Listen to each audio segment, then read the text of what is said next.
Түркістан облысында ауыр жол көлік оқиғасы болып 3 адам қаза тапты. Көлік апаты Алматы-Термез тас жолында болған. 5 қазанда Hyundai Starex маркалы автокөлік бағытта жүріп бара жатқан жүк көлігінің артқы жағына соғысқан.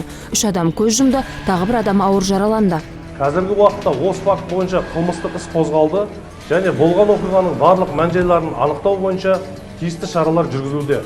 Өз кезегінде полицейлер жүргізушілер мен жолаушыларды жол ережелерін сақтауға және жолда абай болуға шақырады.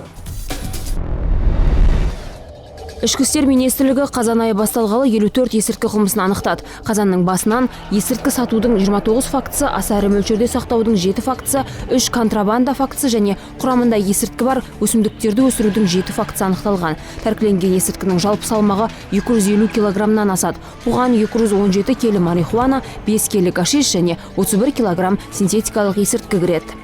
Алматы облысында есірткі зертханасы жойылды. 35 жастағы ер адам ұсталып, одан 300 граммнан астам мефедрон және 36 килограмм прекурсор табылды. Екібастұзда да синтетикалық есірткі өндіретін зертхана жойылды. 2 жергілікті тұрғын курьерлерді тарта отырып, есірткіні интернет арқылы сатуды жоспарлаған.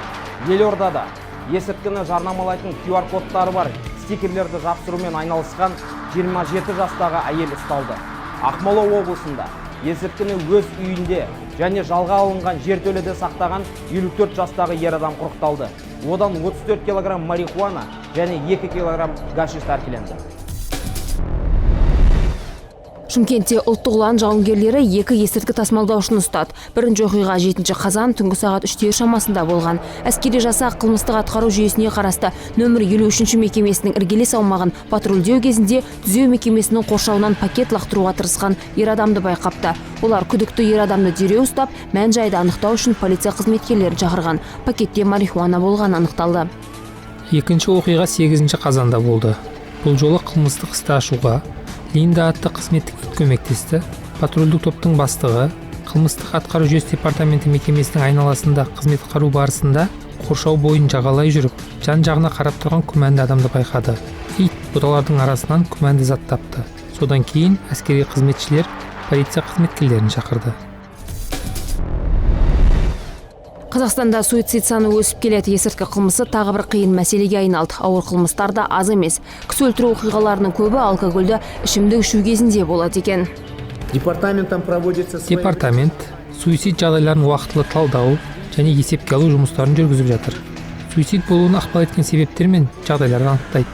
Департаменттің киберполициясы балалар мен жасөспірімдерге қашықтан психологиялық манипуляциялар жасайтын 4 телеграм парақшаны бұғаттады.